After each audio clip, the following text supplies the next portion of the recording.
दर्शक बंधु सुभद्रा योजना को लेकिन जो भी प्रश्न आपण मन में आसुए जहाँकि सरकार वेबसाइट जरिया पाखापाखि 70टी प्रश्नर उत्तर देइछन्ति। तेबे चलतु जानिबा ये प्रश्नर उत्तर। देखंतु प्रथमे कहिसेंति सुभद्रा योजना कौन। तो एठी कहिसेंति सुभद्रा हेउछि ओडिशा सरकार एक प्रमुख योजना जहाँ महिला मानकर सामाजिक और अर्थनैतिक अवस्था को मजबूत करने सहित सेमानक सुरक्षा और कल्याण को प्रोत्साहित करिवो। द्वितीय क्वेश्चन रही सुभद्रा योजनार मूल लक्ष्य गुड़िक कौन। तेबे यार उत्तर कहते आर्थिक सहायता प्रदान करी महिला मानकर अधिकार विषय में सचेतनता सृष्टि करने एवं शिक्षागत स्थिति रे उन्नति आनिबा, आर्थिक स्वाधीनता एवं उद्यमिता प्रोत्साहित करने, डिजिटल आर्थिक साक्षरता को उत्साहित करने एवं व्यक्तिगत तथा वृत्तिगत अभिवृद्धि रे सेमानंकु सशक्त करने। तृतीय प्रश्न सुभद्रा योजना द्वारा क्यों सबु लाभ मिलता है। उत्तर है सुभद्रा कार्ड सहित हिताधिकारी को 5 वर्षर अवधि मध्य वार्षिक 10,000 टंकार सहायता राशि सहित डिजिटल कारोबार पर पुरस्कार व्यवस्था। तेबे एठी कहते 5 वर्षर अवधि वर्ष को 10,000 टंकार सहायता मिलिबो। तेबे जहाँकि परवर्ती स्टेज रे बहुत क्वेश्चन अच्छी जोटा कि आपको निहाती दरकार हम मझे लास्ट रे भी रही। तो वीडियोटी संपूर्ण देखंतु। तो 4 नंबर कही सुभद्रा अधीन हिताधिकारी माने केते आर्थिक सहायता पाइबे। तेबे एठी लिखिछि देखंतु योग्य हिताधिकारी को वार्षिक 2टी किस्ती रे 10,000 टंका हार रे सर्वाधिक 50,000 टंका 5 वर्षर अवधि मिलिबो। माने 2टी किस्ती रे आपनको मिलिबो वर्ष को, जहाँकि गोटे किस्ती रे 5,000 आ गोटे 5,000 वर्ष को 10,000 5 वर्ष ताहा 50,000। तो नेक्स्ट क्वेश्चन है प्रति वर्ष केबे आर्थिक सहायता प्रदान करा जिवो। तेबे एठी भल गोटे क्वेश्चन जोड़ा कि वार्षिक सहायता 10,000 टंका को 2टी किस्ती रे प्रदान करा जिवो। तो प्रथम जोड़ा कि रक्षाबंधन दिवस रे 5,000 टंका एवं आउ गोटे है आंतर्जातिक महिला दिवस बा इंटरनेशनल वुमेन्स डे कह जाए जोड़ा कि मार्च मास 8 तारिख माने हमर खरा दिन पाखापाखि कहबे जोटा कि से गोटे 5,000 बुझिबाले रक्षाबंधन आउ मार्च 8 तारिख। तेबे नेक्स्ट है सुभद्रा कार्ड टा कौन। सुभद्रा कार्ड होची गोटे एटीएम कम डेबिट कार्ड टाइप रो जहाँ समस्त हिताधिकारी परिचय सृष्टि करने एवं आर्थिक कारोबार को सहज करने सहित सुविधा अनुभव देता है। तेबे नेक्स्ट है जोटा कि अन्य योजना गुड़िक आर्थिक सहायता पाउथबा महिला माने योग्य कि। तेबे एठी लिखिछि देखंतु ना जदि आपण मासकु 1,500 टंका किंबा ताठू अधिक जोड़ा कि पाहुଛନ୍ତି मासकू कि वर्ष को 18,000 टंका अधिक पाउଛନ୍ତି राज्य कि केंद्र सरकार सहायता यथा पेंशन हो, छात्रवृत्ति हो, यही टाइप किसी मिलूँ पेंशन मिलूँ भाव नि मास 1,500 रु अधिक ताहले आपण एथिरे अंतर्भुक्त हेबेनी।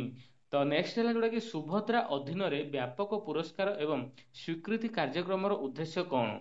एथि लिखिछि देखंतु डिजिटल कारोबार को उत्साहित करने सर्वाधिक संख्यक डिजिटल कारोबार करथिबा प्रत्येक ग्राम पंचायत किंबा शहरी स्थानीय संस्थार 100 जन महिला को अतिरिक्त 500 टंका प्रोत्साहन राशि देवार पृथक व्यवस्था अछि। तेबे डिजिटल कारोबार जो मान भी करछन्ती तांकू 500 टंका प्रोत्साहन राशि अधिक देवार व्यवस्था रही। नेक्स्ट है ओडिशार केउं जिल्लार सुभद्रा योजना कार्यकारी हेबो। तेबे ओडिशार समस्त जिल्ला रे हबो जोटा कि 30टी जिल्ला रही समस्त जिल्ला रे हबो। सुभद्रार उपकृत हेबा पई महिला मानक योग्यता मानदंड कौन। तेबे एठी लिखिछि जोटा कि महिला मानक बयस 21 वर्ष किंबा ताठू अधिक 60 वर्ष रु कम होइतिले सेमाने योग्य हेबे। तो नेक्स्ट है सुभद्रा योजना किए अयोग्य। एटी देखो लिखी सुभद्रा योजना अयोग्य होती 21 वर्ष रु कम महिला थिबा आ 60 वर्ष रु अधिक महिला थिबा जोड़ा कि सेमान अयोग्य हो पारे। यह सहित जोड़ा कि लिखिंट एतद व्यतीत जो परिवार जनप्रतिनिधि अच्छा एवं निर्दिष्ट भू संपत्ति देखो जमीन कथा ये कही जोड़ा कि अधिक अधिक परिमाण भू संपत्ति मालिकर अधिकारी अच्छा किंबा अनुमोदित आय स्तर ठारू अधिक आय करुवे इनकम भी अधिक जदि होउथिबे सेमाने अयोग्य हेबे माने सेमाने अप्लाई कले भी तांको मिलिबनी। तो नेक्स्ट है मु आवेदन फॉर्म टी केउठु पाइबी। ठीक अछि एठी आवेदन फॉर्म तो आपन अंगनवाड़ी केंद्र रे वर्तमान सरकार जोगे देबे। अंगनवाड़ी केंद्र हो, ब्लॉक हो, मो सेवा केंद्र हो, साधारण सेवा केंद्र रे भी मिल जिवो। ठीक अछि ऑनलाइन रे भी मिल जिवो। तबे नेक्स्ट है जदि आवेदन रे कोनोसी असंगति बा भूल थाए तेबे कोन हेबो। तेबे सब प्रथमे असंगति क्षेत्र रे आधारित सूचना को चूड़ांत भाव ग्रहण कर आधार जहाँ अच्छी ताकू ही धरा जीवो। ठीक अछि। तो नेक्स्ट है आवेदनकारी माने सेमानकर आवेदन केउठारे दाखल करें। तेबे सुभद्रा योजना आवेदन करने को चाहूबा महिला माने साधारण सेवा କିମ୍ବା ମୋ ସେବା କେନ୍ଦ୍ରରେ ସେମାନଙ୍କର ଆବେଦନ ଫର୍ମ ଆବେଦନ କରିପାରିବେ ବା ଦାଖଲ ବି କରିପାରିବେ। ତ ନେକ୍ସଟ ହେଲା ଆବେଦନ ଫର୍ମ ପାଇଁ କୌଣସି ଶୁଳ୍କ ଅଛି କି? ତେବେ ଏଠି ସରକାର ତ କହୁଛନ୍ତି ଯାହାକି ଆବେଦନ ଫର୍ମ ପାଇଁ କିମ୍ବା ଆବେଦନ କରିବା ପାଇଁ ଆପଣଙ୍କୁ ଟଙ୍କାଟେ ବି ଦେବାକୁ ପଡିବନି, କିନ୍ତୁ ଯାହା ଆପଣଙ୍କ ଉପରେ ହେଲା ଆପଣ ମୋ ସେବା କେନ୍ଦ୍ର ଯିବେ ମାନେ ଯାହାକି କିଛି ଲୋକ ତ ନେବେ ହିଁ ନେବେ ପଇସା। ତ ନେକ୍ସଟ ହେଲା ଆବେଦନ ଦାଖଲ କରିବା ସମୟରେ ଆବେଦନକାରୀଙ୍କୁ ସାଧାରଣ ସେବା କେନ୍ଦ୍ରରେ ବା ମୋ ସେବା କେନ୍ଦ୍ରରେ ଦେୟ ଦେବାକୁ ପଡିବ କି? ଏହାର ଉତ୍ତର ବି ସେହା ଯୋଉଟା କି ବିନା ମୂଲ୍ୟରେ ମିଳିଥାଏ, ବିନା ମୂଲ୍ୟରେ ଆପଣ ଆପ୍ଲାଏ କରିପାରିବେ, କିନ୍ତୁ ଏହା ସେମାନେ ଯୋଉଟା କି ମୋ ସେବା କେନ୍ଦ୍ର ବାଲା ଆପଣଙ୍କଠୁ କେତେ ନେଉଛନ୍ତି ସେଇଟା ଆପଣଙ୍କ ଗାଁ କିମ୍ବା ଆପଣଙ୍କ ସହର ପାଖର ସେଇ ଦୋକାନରୁ ଜାଣିପାରିବେ। ତ ନେକ୍ସଟ ହେଲା ଆବେଦନ ଦାଖଲ କରିବା ପରେ ଆବେଦନକାରୀ ଏକ ସ୍ୱୀକୃତି ରସିଦ ପାଇବେ କି? ହଁ, ଏଠି ଦେଖନ୍ତୁ ଆପଣ ଆବେଦନ କଲା ପରେ ଆପଣ ଅନଲାଇନରେ ହିଁ ଆବେଦନ କରିବେ, ତ ଆପଣ ମୋ ସେବା କେନ୍ଦ୍ରରେ ଆବେଦନ କରନ୍ତୁ କିମ୍ବା କୋଉଠି ବି ଆବେଦନ ମୋବାଇଲରେ ବି ଆବେଦନ କଲେ ବି ତାକୁ ପ୍ରିଣ୍ଟ ଆଉଟ୍ କାଢି ପାରିବେ। ଠିକ ଅଛି, ତେବେ ସିଏ ଆପଣଙ୍କୁ ଗୋଟେ ପ୍ରିଣ୍ଟ ଆଉଟ୍ ଦେବେ, ସେଥିରେ ଯୋଉଟା କି ସ୍ୱତନ୍ତ୍ର ଆଇଡି ଗୋଟେ ରହିବ, ନମ୍ବରଟି, ସେ ନମ୍ବରକୁ ମନେ ରଖିବାକୁ ପଡିବ। ନେକ୍ସଟ ହେଲା ସୁଭଦ୍ରା ଯୋଜନା ପାଇଁ ମହିଳାମାନେ କିପରି ଆବେଦନ କରିପାରିବେ? ତେବେ ଏଠି ଲେଖିଛି ନିର୍ଦ୍ଦିଷ୍ଟ ସ୍ଥାନରେ ଉପଲବ୍ଧ ପ୍ରି ପ୍ରିଣ୍ଟ ଫର୍ମ ବ୍ୟବହାର କରି ସୁଭଦ୍ରା ପୋର୍ଟାଲ ମାଧ୍ୟମରେ ଅନଲାଇନ କିମ୍ବା ଅଫଲାଇନ ମାଧ୍ୟମରେ ଆବେଦନ କରିପାରିବେ। ଠିକ ଅଛି, ତେବେ ତାର ପ୍ରି ପ୍ରିଣ୍ଟ କାଢିକି ଫର୍ମ କାଢି ଆପଣ ଅଫଲାଇନରେ ବି ଆପ୍ଲାଏ କରିପାରିବେ କିମ୍ବା ଅନଲାଇନ ପୋର୍ଟାଲରେ ମଧ୍ୟ ଆପ୍ଲାଏ କରିପାରିବେ। ନେକ୍ସଟ ହେଲା ସୁଭଦ୍ରାରେ ଆବେଦନ କରିବା ପାଇଁ କେଉଁ ଡକୁମେଣ୍ଟ ଦରକାର? ତେବେ ଏଠି ଆବେଦନକାରୀଙ୍କ ଆଧାର କାର୍ଡ ସାଥିରେ ଥିବା ମୋବାଇଲ ନମ୍ବର ଯୋଉଟା କି ଲିଙ୍କ ରହୁଛି ମୋବାଇଲ ନମ୍ବର, ଆଉ ଏକାଉଣ୍ଟ ରହିଥିବା ଯୋଉଟା କି ବ୍ୟାଙ୍କ ଆକାଉଣ୍ଟ। ଠିକ ଅଛି, ବ୍ୟାଙ୍କ ଆକାଉଣ୍ଟ ଯୋଉଟା କି ଡାଇରେକ୍ଟ ବେନିଫିଟ ଟ୍ରାନ୍ସଫର ବା ଡିବିଟି ଆମେ କହିଥାଉ, ସିଏ ବି ଥିବ। ଅଧିକାଂଶ ବ୍ୟାଙ୍କ ଅଟୋମେଟିକ ଥାଏ, କୌଣସି ଅସୁବିଧା ନାହିଁ। ତ ନେକ୍ସଟ ହେଲା ଯଦି ଆଧାର କାର୍ଡରେ ତଥ୍ୟ ମେଳ ଖାଉନାହିଁ ତେବେ ଜଣେ ଆବେଦନକାରୀ କଣ କରିବା ଉଚିତ? ତେବେ ଏଠି କହିଛନ୍ତି ଯଦି ଆଧାର କାର୍ଡ ଆପଣଙ୍କର ତଥ୍ୟ ମେଳ ଖାଉନାହିଁ ତେବେ ପ୍ରଥମେ ଆପଣ ଆଧାର କାର୍ଡକୁ ସଂଶୋଧନ କରନ୍ତୁ ବା ଠିକ କରନ୍ତୁ, ତାପରେ ହିଁ ଆପ୍ଲାଏ କରିବେ। ନେକ୍ସଟ ହେଲା ଯଦି ଜଣେ ଆବେଦନକାରୀଙ୍କର ଯୋଉଟା କି ଡିବିଟି ସକ୍ଷମ ବ୍ୟାଙ୍କ ଆକାଉଣ୍ଟ ନଥାଏ ବା ଡାଇରେକ୍ଟ ବେନିଫିଟ ଡାଇରେକ୍ଟ ଟ୍ରାନ୍ସଫର ହଉନଥିବ, ତାହେଲେ କଣ ହବ? ତେବେ ପ୍ରଥମେ ସେ ଯାଇକି ଯୋଉ ବ୍ୟାଙ୍କରେ ହଉଥିବ, ଦେଖନ୍ତୁ ପାଖାପାଖି ଆମର SBI ହଉ, ପଞ୍ଜାବ ନ୍ୟାସନାଲ ବ୍ୟାଙ୍କ ହଉ, ଯୋଉ ଭଲ ଭଲ ବ୍ୟାଙ୍କ ଏ ଜାଗାରେ ଅଟୋମେଟିକ ଡାଇରେକ୍ଟ ଟ୍ରାନ୍ସଫର ହୁଏ। ତ ସେଇ ଟାଇପରେ ଆପଣ ଗୋଟେ ଆକାଉଣ୍ଟ ଖୋଲି ଦିଅନ୍ତୁ, ତାପରେ ଆପ୍ଲାଏ କରନ୍ତୁ। ନେକ୍ସଟ ହେଲା ଏହି ଯୋଜନା ଅସମ୍ପୂର୍ଣ୍ଣ ଆଧାର ତଥ୍ୟ ଥିବା ଲୋକଙ୍କୁ ଲାଭ ପ୍ରଦାନ କରିବ କି? ନାହିଁ। ଯଦି ଦେଖନ୍ତୁ ଆଧାର କାର୍ଡ ଆପଣ ପ୍ରଥମେ ସଂଶୋଧନ କରନ୍ତୁ, ସମ୍ପୂର୍ଣ୍ଣ କରନ୍ତୁ ଆଧାର କାର୍ଡ, ତାପରେ ହିଁ ଆପ୍ଲାଏ କରନ୍ତୁ। ନେକ୍ସଟ ହେଲା ହିତାଧିକାରୀ ମାନଙ୍କୁ ଏହି ସୁବିଧା କିପରି ହସ୍ତାନ୍ତର କରାଯିବ? ଏଠି ଲେଖିଛନ୍ତି ଆଧାର ପେମେଣ୍ଟ ବ୍ରିଜ ସିଷ୍ଟମ ମାଧ୍ୟମରେ ହିତାଧିକାରୀଙ୍କ ଆଧାର ସକ୍ଷମ ଏବଂ ଡିବିଟି ସକ୍ଷମ ବ୍ୟାଙ୍କ ଆକାଉଣ୍ଟକୁ ସିଧାସଳଖ ଭାବେ ଯୋଉଟା କି ପଇସା ଯିବ ବୋଲି କହୁଛନ୍ତି, ଡାଇରେକ୍ଟ ବ୍ୟାଙ୍କ ଆକାଉଣ୍ଟକୁ ଯିବ ବୋଲି କହୁଛନ୍ତି, ଯୋଉଟା କି ଆଧାର ଦ୍ଵାରା ଲିଙ୍କ ଥିବ ବ୍ୟାଙ୍କ ଆକାଉଣ୍ଟ, ସେଇଟାକୁ ଡାଇରେକ୍ଟ ଯିବ ବୋଲି କୁହାଯାଉଛି। ହିତାଧିକାରୀ ମାନେ ସୁଭଦ୍ରା ଯୋଜନାରୁ ବାହାରି ପାରିବେ କି? ହଁ, ଯଦି କୋଉ ହିତାଧିକାରୀ କି ଲାଗୁଛି ନାଇଁ ମୁଁ ସୁଭଦ୍ରା ଯୋଜନା ପାଇଁ ଯୋଗ୍ୟ ନୁହେଁ କିମ୍ବା ମୋ ପାଖରେ ଅଧିକ ପଇସା ଅଛି, ଏମିତି ତ କେହି କହିବେନି, ତ ସେମାନେ ନିଜେ ବି ବାହାରି ପାରିବେ ଯଦି ଚାହୁଁଛନ୍ତି। ତେବେ ଆଉ କାହାକୁ ଦେବା ପାଇଁ ଚାହୁଁଛନ୍ତି ତ ସେମିତି ନାହିଁ, ତ ଆପଣ ବାହାରି ପଡିବେ। ତ ନେକ୍ସଟ ହେଲା ଯୋଜନା ଅବଧି ମଧ୍ୟରେ ଯଦି ଜଣେ ହିତାଧିକାରୀଙ୍କ ମୃତ୍ୟୁ ହୁଏ ତେବେ କଣ ହବ? ଏବଂ ଯଦି ଜଣେ ମୃତ୍ୟୁବରଣ କରିଗଲେ ତାଙ୍କୁ ମିଳୁଛି ସୁଭଦ୍ରା ଯୋଜନାରେ ସେ ଲାଭ ପାଉଛନ୍ତି, କିନ୍ତୁ ଯଦି ମୃତ୍ୟୁ ହେଇଗଲା ତେବେ ତାଙ୍କର ସେଇଠୁ ହିଁ କ୍ୟାନସେଲ ହେଇଯିବ, ଆଉ ହିତାଧିକାରୀଙ୍କ ଉତ୍ତରାଧିକାରୀ ଯୋଉମାନେ ତାଙ୍କ ପୁଅ କିମ୍ବା ଝିଅଙ୍କୁ ମିଳିବା କଥା ସେ ମିଳିବ ନାହିଁ। ତ ନେକ୍ସଟ ହେଲା ଯଦି ଜଣେ ଆବେଦନକାରୀ ପରବର୍ତ୍ତୀ ସମୟରେ ଆବେଦନ କରନ୍ତି ତେବେ କଣ ହେବ? ଦେଖନ୍ତୁ ଏଠି ଯଦି ପରବର୍ତ୍ତୀ ସମୟରେ ବି ଯଦି ଆବେଦନ କରନ୍ତି, ଡେଟ୍ ପଳେଇଲା, ଭାବନ୍ତୁ ମାନେ ଗୋଟେ ବର୍ଷ ପଳେଇଲା, ନେକ୍ସଟ ଇୟର ବି ଆପଣ ପରବର୍ତ୍ତୀ ବର୍ଷରେ ଆପଣ ଆପ୍ଲାଏ କରିବେ, ତାହେଲେ ବି ହବ, କୌଣସି ଅସୁବିଧା ନାହିଁ। ନେକ୍ସଟ ହେଲା ଏହି ଯୋଜନା କିପରି ଲାଭର ସଠିକ ବିତରଣ ସୁନିଶ୍ଚିତ କରିବ? ଦେଖନ୍ତୁ ଏହି ଯୋଜନା ଯାହାକି ମୂଲ୍ୟାଙ୍କନ ପ୍ରଣାଳୀ ମାଧ୍ୟମରେ ଏହି ଯୋଜନା ଲାଭ ହବ, ସଠିକ ବିତରଣ, ଅନୁପାଳନ ଏବଂ ପ୍ରଭାବକୁ ଟ୍ରାକ୍ କରାଯିବ। ଆପଣ ଯାହା ଯାହା ଦେବେ ସବୁ ଟ୍ରାକ୍ ହବ। ଯଦି ଲାଭର ଅଧିକ ଦେୟ ହୋଇଛି ତେବେ ଜଣେ ହିତାଧିକାରୀ କଣ କରିବା ଉଚିତ? ଯଦି ଲାଭର ଅଧିକ ଦେୟ ହୋଇଛି ତେବେ କର୍ତ୍ତୃପକ୍ଷଙ୍କ ଦ୍ୱାରା ଚିହ୍ନଟ ଏବଂ ଯୋଗାଯୋଗ ପରେ ହିତାଧିକାରୀଙ୍କ ଅଧିକ ଦେୟ ରାଶି ପରିଶୋଧକୁ ପରିଶୋଧ କରିବାକୁ ବାଧ୍ୟ ହେବ। ତେବେ ଅଧିକ ଯଦି ଆପଣଙ୍କ ପାଖକୁ ପଇସା ପଳେଇ ଆସିଛି ତାହେଲେ ଆପଣଙ୍କଠୁ ରିଫଣ୍ଡ ନିଆଯିବ। ଠିକ ଅଛି, ନେକ୍ସଟ ହେଲା ସରକାରୀ ଚାକିରି କିମ୍ବା ପେନସନ ପାଉଥିବା କେହି ସୁଭଦ୍ରା ଯୋଜନା ପାଇଁ ଆବେଦନ କରିପାରିବେ କି? ନାଇଁ। ଦେଖନ୍ତୁ ଯେଉଁ ମହିଳା ମାନେ ସରକାରୀ ଚାକିରିରେ ନିୟୋଜିତ ଅଛନ୍ତି କିମ୍ବା ପେନସନ ପାଉଛନ୍ତି ସେମାନେ ଅଯୋଗ୍ୟ ରହିବେ। ନେକ୍ସଟ ହେଲା ବ୍ୟାଙ୍କ ଆକାଉଣ୍ଟରୁ ଲାଭ ପାଇବା ପାଇଁ କଣ ସବୁ ଆବଶ୍ୟକତା ରହିଛି? ବ୍ୟାଙ୍କ ଆକାଉଣ୍ଟ ଯୋଉଟା କି ଆକାଉଣ୍ଟ ଧାରକ ଆଧାର ସକ୍ଷମ ଆଉ ଡିବିଟି ଟ୍ରାନ୍ସଫର ଥିବା ରହିଲେ ଅଟୋମେଟିକ ଆସିଯିବ। ତ ନେକ୍ସଟ ହେଲା ହିତାଧିକାରୀ ମାନେ କିପରି KYC ପ୍ରକ୍ରିୟା ସମ୍ପୂର୍ଣ୍ଣ କରିପାରିବେ? ତେବେ ଏଠି କହିଛି ଆଧାର ନମ୍ବର ବ୍ୟବହାର କରି ସୁଭଦ୍ରା ପୋର୍ଟାଲ କିମ୍ବା ମୋବାଇଲ ଆପ୍ ମାଧ୍ୟମରେ ଚେହେରା ଆପଣ ଦେଖାଇଲେ ଯୋଉଟା କି ଫେସ୍ ଆଖି ସ୍କାନ୍ କରିକି ବା ଫେସ୍ ସ୍କାନ୍ କରିକି ସେ ଇକେୱାଇସି ଅଟୋମେଟିକ୍ ନେଇଯିବେ। ତ ଆପଣ ମୋ ସେବା କେନ୍ଦ୍ର ଗଲେ ସେମାନେ ଅଟୋମେଟିକ୍ କରିଦେବେ। ଏହି ଯୋଜନା କୃଷି ଜମି କିମ୍ବା ଯାନ ଥିବା ମହିଳାମାନଙ୍କୁ ଲାଭ ଦେବେ କି? ଏଇଟା ଗୋଟେ ଭଲ ପ୍ରଶ୍ନ। ଦେଖନ୍ତୁ ଏଠି କହିଛି ଯଦି ମହିଳାଙ୍କ ପରିବାର 5 ଏକରରୁ ଅଧିକ ଜଳସେଚିତ ଜମି କିମ୍ବା 10 ଏକର ଅଣଜଳସେଚିତ ଜମିର ମାଲିକ କିମ୍ବା ଟ୍ରାକ୍ଟର, ମିନି ଟ୍ରକ୍, ଛୋଟ ବାଣିଜ୍ୟିକ ଯାନ ଏବଂ ଅନ୍ୟାନ୍ୟ ହାଲୁକା ସାମଗ୍ରୀ ଯାନ ବ୍ୟତୀତ 4 ଚକିଆ ମୋଟର ଯାନର ମାଲିକ ଅଟନ୍ତି, ତେବେ ସମ୍ପୃକ୍ତ ମହିଳା ଏହି ଯୋଜନାରେ ଅଯୋଗ୍ୟ ହେବେ। ବୁଝିପାରିଲେ? ତେବେ ଆପଣଙ୍କର ଜମି 5 ଏକରରୁ ଅଧିକ ବା 10 ଏକର ଅଣଜଳସେଚିତ ଅଧିକ ରହିଛି କିମ୍ବା ଆପଣଙ୍କର 4 ଚକିଆ ଯାନ କଣ ରହିଛି, ତାହେଲେ ଆପଣ ଏଠୁ ବାଦ୍ ରହିବେ। ନେକ୍ସଟ ହେଲା ଏହି ଯୋଜନା ଆବେଦନକାରୀଙ୍କ ଯୋଗ୍ୟତା କିପରି ଯାଞ୍ଚ କରାଯିବ? ଏଠି ଦେଖନ୍ତୁ ସରକାରୀ ଡାଟାବେସ୍ ଏବଂ ଆବଶ୍ୟକ ହେଲେ କ୍ଷେତ୍ର ଅନୁସନ୍ଧାନ ମାଧ୍ୟମରେ ଯୋଗ୍ୟତା ଯାଞ୍ଚ କରାଯିବ। ଯଦି କିଛି ଦେଖନ୍ତୁ ଅଟୋମେଟିକ୍ ସରକାରୀର ଯୋଉଟା ଡାଟାବେସ୍ ରହିଛି ସେଠି ଦେଖିବେ, କିମ୍ବା ଯଦି ଅଧିକ ଡାଉଟ୍ ହେଲା ସେମାନେ ଆପଣଙ୍କ ଗାଁକୁ ବି ଆସି ପଚାରିକି ଦେଖିପାରିବେ। ତ ନେକ୍ସଟ ହେଲା ଯଦି ଆବେଦନକାରୀଙ୍କ ବୟସ 21 ବର୍ଷ ହୋଇନଥାଏ ତେବେ ସେମାନେ କଣ କରିବା ଉଚିତ? ଆବେଦନକାରୀଙ୍କ ପରବର୍ତ୍ତୀ ବର୍ଷ ଗୁଡ଼ିକରେ ଯେତେବେଳେ ସେମାନେ ବୟସ ମାନଦଣ୍ଡ ପୂରଣ କରିବେ ସେତେବେଳେ ସେମାନେ ଏହି ଯୋଜନାରେ ଆବେଦନ କରିପାରିବେ। ମାନେ ଭାବନ୍ତୁ ଏଇ ବର୍ଷ ତାଙ୍କୁ 20 ବର୍ଷ ହେଇଛି, ଠିକ ଅଛି, ଯେତେବେଳେ ସେ 21 ବର୍ଷ ହେଇଯିବେ ତ ନେକ୍ସଟ ଇୟର ବା ପରବର୍ତ୍ତୀ ବର୍ଷରେ ସେ ଆପ୍ଲାଏ କରିପାରିବେ, କିଛି ଅସୁବିଧା ନାହିଁ। ନେକ୍ସଟ ହେଲା ଯୋଜନା ଅବଧି ସମୟରେ ଯଦି ଜଣେ ହିତାଧିକାରୀଙ୍କୁ 60 ବର୍ଷ ହୁଏ ତେବେ କଣ ହେବ?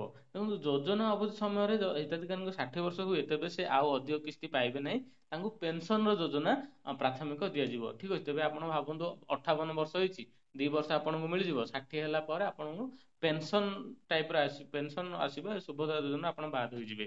ନେକ୍ସଟ ହେଲା ଯୋଗ୍ୟତା ନିର୍ଣ୍ଣୟ କରିବା ପାଇଁ ଯୋଗ୍ୟତା ତାରିଖ କଣ? ତେବେ ଏଠି ଲେଖିଛି 2024-25 ବର୍ତ୍ତମାନ ଯୋଉ ଚାଲୁଛି 2024-25 ପାଇଁ ଆପଣଙ୍କର 1/7/2024 ଭିତରେ ଯୋଉଟା କି ଆପଣଙ୍କର 60 ବର୍ଷରୁ କମ ଆଉ 21 ବର୍ଷରୁ ଅଧିକ ହେବା ଦରକାର। ତ ନେକ୍ସଟ ହେଲେ ଯଦି ଜଣେ ଆବେଦନକାରୀଙ୍କ ପାଖରେ ଆଧାର ନମ୍ବର ନାହିଁ ତେବେ କଣ ହବ? ତେବେ ସେ ପ୍ରଥମେ ଯୋଉଟା କି ଆଧାର ନମ୍ବର, ଆଧାର ପଞ୍ଜୀକରଣ କରିବେ, ଆଧାର ପ୍ରଥମେ କାର୍ଡ କରିବେ, ତାପରେ ହିଁ ଆପ୍ଲାଏ କରିପାରିବେ। ଯଦି ଆବେଦନକାରୀଙ୍କ ପରିବାରର ଆୟ ମୋଟ 2,50,000 ଅଧିକ ହୁଏ ତେବେ କଣ ହେବ? ମହିଳାଙ୍କ ପରିବାର ଆୟ 2,50,000 ରୁ ଅଧିକ ଥିଲେ ଯୋଜନା ପାଇଁ ଯୋଗ୍ୟ ବିବେଚିତ ହେବେ ନାହିଁ। ପରିବାରର ପୁରା ଆୟକୁ ଦେଖାଯିବ, ଆପଣଙ୍କର ପର୍ସନାଲ ଆୟକୁ ଦେଖାଯିବ ନାହିଁ। ନେକ୍ସଟ ହେଲା ଆବେଦନକାରୀ ମାନେ ସେମାନଙ୍କର ଆବେଦନ ସ୍ଥିତି କିପରି ଯାଞ୍ଚ କରିପାରିବେ? ଦେଖନ୍ତୁ ଆପଣଙ୍କୁ କହିଥିଲି ଯୋଉଟା କି ଯୋଉ ମୋ ସେବା କେନ୍ଦ୍ର ଆପଣ କଲା ପରେ ଆପଣଙ୍କୁ ଗୋଟେ ସ୍ପେଶାଲ ଆଇଡି ଗୋଟେ ଦିଆଯିବ, ସେ ଆଇଡି ନମ୍ବରଟା ରଖିଥିବେ। ତ ସେଇ ସୁଭଦ୍ରା ପୋର୍ଟାଲକୁ ଯାଇକି ସେଠି ଆଇଡି ନମ୍ବର ମାରିଲେ ଆପଣଙ୍କ ଯାଞ୍ଚ କଣ ହେଲା, ଆପଣଙ୍କୁ ମିଳିବ କି ନାହିଁ, କେତେ ଦୂର ପ୍ରୋସେସ ହୋଇଛି ଆପଣ ଦେଖିପାରିବେ। ନେକ୍ସଟ ହେଲା ମୋ ସେବା କେନ୍ଦ୍ର ଏବଂ ସାଧାରଣ ସେବା କେନ୍ଦ୍ର ଗୁଡ଼ିକର ଭୂମିକା କଣ? ଦେଖନ୍ତୁ ସେମାନେ ଯୋଉଟା କି ପଞ୍ଜୀକରଣ କରିବେ, ମାନେ ଆପଣଙ୍କ ରେଜିଷ୍ଟ୍ରେସନ କରିବେ ତାଙ୍କ ତାଙ୍କ ମାନେ ମୋ ସେବା କେନ୍ଦ୍ରରେ, ବାସ୍ ଏତିକି ତାଙ୍କର ହିଁ କାମ। ଯଦି ଜଣେ ଆବେଦନକାରୀ ମିଥ୍ୟା ସୂଚନା ଦିଅନ୍ତି ତେବେ କଣ ହେବ? ମିଥ୍ୟା ସୂଚନା ଯଦି ଦେବେ ତାଙ୍କର ଯୋଉଟା କି ଜଣା ପଡିଲା ପରେ ସହାୟତା ତୁରନ୍ତ ବନ୍ଦ କରାଯିବ, ଯାହା ଦିଆଯାଇଥିବ ସବୁ ନିଆଯିବ, ତା ସହିତ ଆଇନଗତ କାର୍ଯ୍ୟାନୁଷ୍ଠାନ ନିଆଯିବ। ଠିକ ଅଛି। ନେକ୍ସଟ ହେଲା ହିତାଧିକାରୀ ମାନେ ସେମାନଙ୍କର ଲାଭ ସହିତ ଜଡିତ ସମସ୍ୟା ଗୁଡିକ କିପରି ସମାଧାନ କରିପାରିବେ? ଏଠି ଲେଖିଛି ସୁଭଦ୍ରାର ଗୋଟେ ହେଲ୍ପଲାଇନ ନମ୍ବର ଦିଆଯିବ, ବର୍ତ୍ତମାନ ପର୍ଯ୍ୟନ୍ତ ଦିଆଯାଇନି। ହେଲ୍ପଲାଇନ ନମ୍ବର ଦିଆଯିବ ଯୋଉଟାରେ କି ଆପଣ ଡାଇରେକ୍ଟ କଲ୍ କରି ବି ଜାଣିପାରିବେ। ତ ନେକ୍ସଟ ହେଲା ଏହି ଯୋଜନାରେ ପାର୍ଟ ଟାଇମ କିମ୍ବା ସାମୟିକ କାର୍ଯ୍ୟରେ ନିୟୋଜିତ ମହିଳାଙ୍କୁ ସହାୟତା କରିବ କି? ହଁ, କେହି ପାର୍ଟ ଟାଇମ ବି କରୁଛନ୍ତି ତ ସେମାନଙ୍କୁ ବି ମାନଦଣ୍ଡ ପୂରଣ ଥିବା ଯୋଗ୍ୟ ହେବେ। ଅନଲାଇନ ଆବେଦନ ପ୍ରକ୍ରିୟା କଣ? ଆବେଦନକାରୀ ମାନେ ଆବଶ୍ୟକୀୟ ବିବରଣୀ ପୂରଣ କରି ଅନଲାଇନରେ ସୁଭଦ୍ରା ପୋର୍ଟାଲ ମାଧ୍ୟମରେ ଡକୁମେଣ୍ଟ ଅପଲୋଡ କରି ସେମାନଙ୍କର ଦାଖଲ କରିପାରିବେ। ଦେଖନ୍ତୁ ଅନଲାଇନରେ ଆପଣ ଆପ୍ଲାଏ କରିପାରିବେ, ଆପଣଙ୍କ ଯାହା ଯାହା ଡକୁମେଣ୍ଟ କହିଥିଲି, ବାସ୍ 3ଟା ହିଁ ଡକୁମେଣ୍ଟ ଦରକାର ହଉଛି, ଅଧିକ ଦରକାର ହଉନି, ବହୁତ କମ ଡକୁମେଣ୍ଟ। ନେକ୍ସଟ ହେଲା ସୁଭଦ୍ରା ଯୋଜନାର କେତେ ଥର ସମୀକ୍ଷା ଏବଂ ଆଦ୍ୟତନ କରାଯିବ? ଦେଖନ୍ତୁ ଏହି ଯୋଜନା କେତେବେଳେ ବି ହେଇପାରିବ, ଆପଣଙ୍କର କଣ ସ୍ଥିତି ରହିଛି କଣ ନାହିଁ ସେମାନେ ଦେଖିପାରିବେ। ଯଦି ତ ନେକ୍ସଟ ହେଲା ଦେଖନ୍ତୁ ଏଠି ଗୋଟେ କହିଛନ୍ତି NFSA କିମ୍ବା SFSS କାର୍ଡ ଥିବା ପରିବାରର ମହିଳାମାନେ ଆବେଦନ କରିପାରିବେ କି? ହଁ, ଦେଖନ୍ତୁ ସେମାନେ ବି ଆପ୍ଲାଏ କରିପାରିବେ ଯଦି ତାଙ୍କର ଯୋଉଟା କି ପୂର୍ବରୁ କହିଲେ ଯେମିତି ଗାଡି ନଥିବ କି ବୟସ ତାର ବରାବର ଥିବ, ଆୟ ଅଧିକ ହେଇନଥିବ, ତାହେଲେ ଆପ୍ଲାଏ କରିପାରିବେ। ତ ନେକ୍ସଟ ହେଲା ଯଦି ଆବେଦନକାରୀଙ୍କ ବ୍ୟାଙ୍କ ଆକାଉଣ୍ଟ ନିଷ୍କ୍ରିୟ ହୋଇଯାଏ ତେବେ କଣ ହବ? ଦେଖନ୍ତୁ ବ୍ୟାଙ୍କ ଆକାଉଣ୍ଟ ଯଦି ଆପଣଙ୍କର କିଛି ଅସୁବିଧା ରହିଛି ତାହେଲେ ଆପଣ ନୂଆ ବ୍ୟାଙ୍କ ଆକାଉଣ୍ଟ କରିକି ପୁଣି ଆପ୍ଲାଏ କରିବେ, ଅଲଗା ବ୍ୟାଙ୍କ ଆକାଉଣ୍ଟ ଦେବେ। ଠିକ ଅଛି। ତ ନେକ୍ସଟ ଗୋଟେ ରହିଛି ସୁଭଦ୍ରା ଅଧୀନର ସମିତିର ଭୂମିକା କଣ? ଦେଖନ୍ତୁ ଗୋଟେ ସୋସାଇଟି ରେଜିଷ୍ଟ୍ରେସନ ଆକ୍ଟ ଅନୁସାରେ 1860 ଅନୁଯାୟୀ ପଞ୍ଜୀକୃତ ହୋଇଥିବା ସୁଭଦ୍ରା ଗୋଟେ ସମିତି ଗୋଟେ ଗଠନ କରାଯାଇଛି, ସେମାନେ ଯୋଉଟା କି ତଦାରଖ କରିବେ। ତ ଠିକ ଅଛି। क्वेश्चन कही जदि आवेदनकारी एकाधिक बैंक अकाउंट रे आधार संयुक्त अच्छी तेबे केउ अकाउंट रे सहायता राशि प्रदान करा जिवो।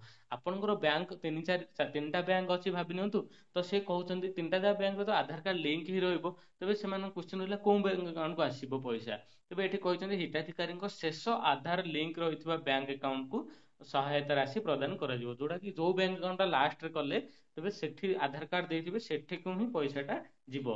तो नेक्स्ट है सुभद्रा लाभ पाइबा पई केते टंका खर्च करबा को पड़िबो तेबे एठी सरकार कहछन्ती गोटिए भी टंका खर्च हेबो नाही। तो नेक्स्ट है मो आधार रे मोर खाली जन्म वर्ष लिखा अछि मु आवेदन करि परिबि कि नाही। एठी देखंतु मो आधार जदि खाली जन्म वर्ष लिखा है ताहले प्रथमे आधार कार्ड रे सठिक जन्म तारीख सहित से कार्ड को मध्य संशोधन करंतु आपन नाम एड्रेस ए सब डिटेल्स तापर एप्लाई करंतु। नेक्स्ट है मु पूर्वर आय प्रमाण पत्र हासिल करछे जोडे इनकम सर्टिफिकेट मु यहाकू मोर आयर प्रमाण भाव में दाखल करी कि तो एठी मु आपन कहि रखिथिली पूर्वर ही आय प्रमाण पत्र दाखल करिवार कोनोसी आवश्यक नाही आपन इनकम सर्टिफिकेट देबा कोनोसी दरकार ही नाही। से कहजंती केवल आपन को दस्तखत सहित जोटा कि से ऑनलाइन रे कला बेले से हां करबा को पड़िबो टिक मार्क देबा पड़िबो घोषणा करबा पड़िबो जे आपनकर परिवार रो आय इनकम 2,50,000 रु कम अटे। ठीक अछि एठी जदि भूल तथ्य कहउछन्ती ता जदि चेकिंग रे जणा पड़े ताहले आपनकर कैंसिल होई जिवो बा जहा नेइथिबे ताहा भी रिटर्न करबा को बाध्य होबे। आमर रेशन कार्ड अच्छी आउ आम घरे 3 जण सुभद्रा पकाइबा को अछन्ती किंतु आम आधार रे गोटिए मोबाइल नंबर अच्छी किछि असुविधा हेबो कि तेबे एठी कहउछन्ती योग्य हेबाकु थिबा परिवार प्रत्येक सदस्यंकर बैंक अकाउंट आधार कार्ड सहित लिंक होइथिबा दरकार। देखंतु प्रत्येक परिवार रे आपण केते जण भी थांतु समस्त अप्लाई करि परिबे समस्त गोटे गोटे बैंक अकाउंट थिबो गोटे गोटे आधार कार्ड थिबो मोबाइल नंबर आपण गोटे आधार रे दियंतु गोटे तीनटा आधार रे गोटे ही मोबाइल नंबर दियंतु कोनोसी असुविधा नै किंतु बैंक रे आधार नंबर लिंक थिबो ताहाले आपण जदि योग्य अछन्ती आपण को मिलिबो गोटे परिवार केते जण भी हेइथांतु। तो नेक्स्ट कहउछन्ती मो आधार एवं बैंक अकाउंट रे नाम संज्ञा किमा ठिकानार बनान भूल अटे बा भिन्न अटे सुभद्रा योजना लाभ पाइबार किछि असुविधा हेबो कि एथिरे कहउछन्ती आधार थिबा नाम एवं बैंक विवरणी मेल खाइबा उचित जहा द्वारा बैंक अकाउंट जोटा कि डीबीटी बा ट्रांसफर करा जिवो तेणु आधार किमा बैंक रे सठिक तथ्य सहित संशोधन करा जिवो उचित। तेबे सेथि पय देखो आधार आपण जहा अछि ताहा आपण को बैंक अकाउंट रे भी अपडेट करंतु जदि आपण ना नुवा बैंक अकाउंट क्रिएट कर नियंतु आ सेटा ही अप्लाई करबा को दियंतु। तो नेक्स्ट है अंगनवाड़ी कर्मी एवं अंगनवाड़ी सहायक झील मैंने यार लाभ पाइपर कि तेबे एठी लिखिछन्ती जहाँकि सेमाने भी एही योजनार लाभ पाइपारे। ठीक अच्छे जदि से सुभद्रा समस्त योग्यता मानदंड पूरण कर अंगनवाड़ी कर्मी को भी मिल पार झील को भी मिल पार कौन असुविधा नहीं। नेक्स्ट है घर को जड़े नुआ बोहू आसछन्ती आ राशन कार्ड रे नाम ना से एप्लाई करें कि एठी भी सेटा भी कहते से भी एप्लाई करें कारण राशन कार्ड को किसी लिंक रखी ना सरकार जोड़ा कि बैंक अकाउंट और आधार कार्ड को रखी आपण घर टोटाल परिवार टोटाल आय केते अच्छी आउ बयस केते अच्छी ठीक है ता अनुसार कहते 2,50,000 रु कम थाए ताहले से भी एप्लाई करें कौन असुविधा नहीं। अविवाहित झील मान सुभद्रा योजना मिलिबो कि हाँ एठी भी कहते से भी मिलिबो अविवाहित झील को भी तेरे से जोटा कि आपन कहली निम्नलिखित जोटा कि 2,50,000 अधिक इनकम नथिबो घर पूरा आ बयस भी 21 वर्ष रु अधिक रहिबा दरकार। ठीक अछि एई सब डिटेल्स अछि जदि से माने अप्लाई करि परिबे। तो मु आशा करछि बहुत किछि क्वेश्चन रो उत्तर आपन पाई सारले जदि आपन मन रे किछि आहु डाउट रहिला आपन निश्चय कमेंट रे देबे आ मु से कमेंट रु समस्त कमेंट को बाछि कि आ गोटे नुवा वीडियो बनैबी जोथरे पूरा आपन डिटेल्स कहिबी। ठीक अछि वीडियो देखिबार बहुत धन्यवाद आ चैनल को सब्सक्राइब करना सब्सक्राइब कर दियंतु वीडियो को लाइक कर